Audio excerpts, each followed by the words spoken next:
আসসালামু আলাইকুম। প্রথমে জানাই রমজান মুবারক। সৌদি আরবে আজ প্রথম রোজা।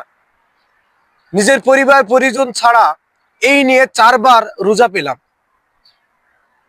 খারাপ লাগে নিজের আত্মীয় স্বজন, নিজের পরিবারকে ছেড়ে এই দূরপ্রবাসে রোজা রাখতে।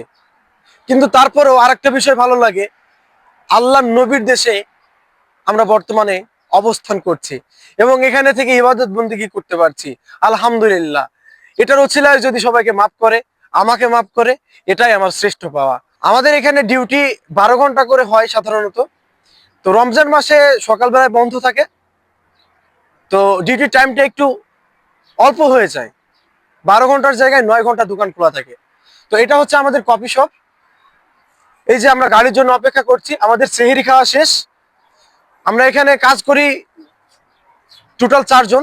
আমাদের কফিলে বলেছে বাহিরে কোনো রকমের চেয়ার টেবিল রাখা যাবে না, তাই এগুলো ভেতরে ঢুকাই রাখছি। একটু কষ্ট হয় রমজান মাসে, কিন্তু ডিউটি টাইমটা একটু কম হয়, এই জন্য আলহামদুলিল্লাহ ভালো, শরীরটা ভালো থাকে। এই যে যত কিছু বাইরে ছিল সব কিছু ভেতরে ঢুকাইছি। টিভিটা পর্যন্ত এখনো বন্ধ করা হয় নাই, কারণ আমরা গাড়ির অপেক্ষায় আছি। গাড়ি আসলেই আমাদের সমাপ্তি ঘটবে অ্যান্ড আমাদের এই 2025 সালের রমজানের শুভ যাত্রা শুরু হবে। তো এতটুকু চা সবার কাছে, আমাদের জন্য সবাই দোয়া করবেন।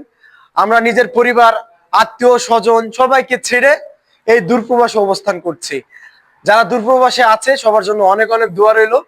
অ্যান্ড অবশ্যই রমজান মুবারক। প্রত্যাশা করি আমরা যে যেখান থেকে আছি আমরা সুষ্ঠু সুন্দরভাবে যেন রোজাগুলো রাখতে পারি অ্যান্ড সৃষ্টিকর্তার কাছে নিজের পাপগুলোকে নিয়ে যেন মুনাজাতে মাপ চাইতে পারি এবং সৃষ্টিকর্তা যেন আমাদের পাপগুলো ধুয়ে মুছে যেন আবার নতুন করে আমাদের দিলটাকে ঠিক মাসুম বাচ্চার মতো করে দেয়, এতটুকুই প্রত্যাশা করি।